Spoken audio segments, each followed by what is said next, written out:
रूस और यूक्रेन के बीच लगातार भीषण जंग जारी है।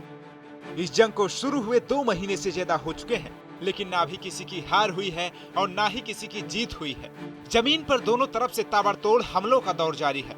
दोनों देशों की सैनिक एक दूसरे को जमकर टक्कर दे रही है। युद्ध शुरू होने से पहले पुतिन ये मान के चल रहे थे कि यूक्रेन पर हम जल्द ही जीत का परचम लहरा देंगे, लेकिन इस बीच एक बड़ा दावा किया जा रहा है जिसमें कहा जा रहा है कि रूस के राष्ट्रपति व्लादिमीर पुतिन 9 मई को यूक्रेन पर जीत का जश्न मनाने वाले हैं। रूस 9 मई की तारीख को सालाना विक्ट्री डे के तौर पर मनाता है और इस दिन राष्ट्रपति व्लादिमीर पुतिन देश के लोगों को संबोधित करते हैं। माना जा रहा है कि इस साल पुतिन अपने संबोधन में डोनबास में मिली सफलताओं की यूक्रेन पर विजय का ऐलान कर सकते हैं। आपको बता दें कि रूस यूक्रेन युद्ध में यूक्रेनी सेना ने रूसी सेना का डटकर सामना किया है। बीते दिन यूक्रेन ने दावा करते हुए कहा था कि खार्किव में रूसी विमान को मार गिराया है, तो वहीं रूसी सेना ने यूक्रेन के मरियुपोल पर कब्जे की बात की थी।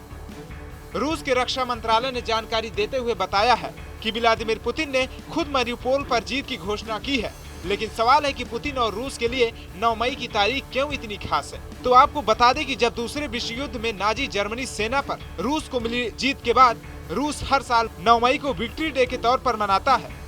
इस साल में भी पिछले सालों की तरह रूस की राजधानी मॉस्को की पहचान रेड स्क्वायर पर एक भव्य मिलिट्री परेड का आयोजन किया जाएगा। इस दौरान सेना के हथियार और सैन्य साजो सामान की परेड में आयोजित की जाएगी। पुतिन रेड स्क्वायर पर शस्त्र सलामी लेने के साथ विक्ट्री पार्क के वीर गति को प्राप्त हुए सैनिकों को श्रद्धांजलि भी अर्पित करेंगे।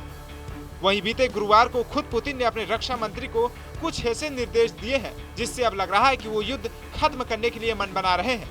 इंग्लैंड की डिफेंस इंटेलिजेंस की तरफ से भी विक्ट्री डे परेड पर ऐलान को लेकर अंदेशा जताया गया है। दरअसल पुतिन ने अपने रक्षा मंत्री को मारियुपोल शहर के बाहरी हिस्से में स्थित अजोवस्त्ला स्टील प्लांट पर यूक्रेन के सैनिकों से चल रही लड़ाई को बंद करने का आदेश दिया था।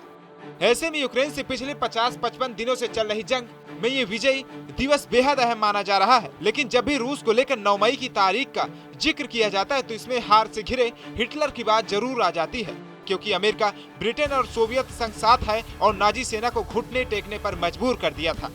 हार से घिरे हिटलर ने 30 अप्रैल 1945 को आत्महत्या कर ली थी। एक हफ्ते बाद यानी 8 मई को जर्मनी ने सोवियत सेना के सामने सरेंडर कर दिया था। जिस वक्त जर्मनी की सेना रूस के सामने सरेंडर कर रही थी उस वक्त जर्मनी में 8 मई थी, लेकिन रूस में 9 मई की तारीख लग चुकी थी। तो इस कारण से रूस के लिए 9 मई का दिन बेहद खास माना जा रहा है। तो कैसा लगे हमारा वीडियो, कमेंट बॉक्स में फीडबैक जरूर दीजिए। बाकी तमाम देश दुनिया की खबर देखने के लिए देखते रहिए TV9 भारतवर्ष डिजिटल हिंदी।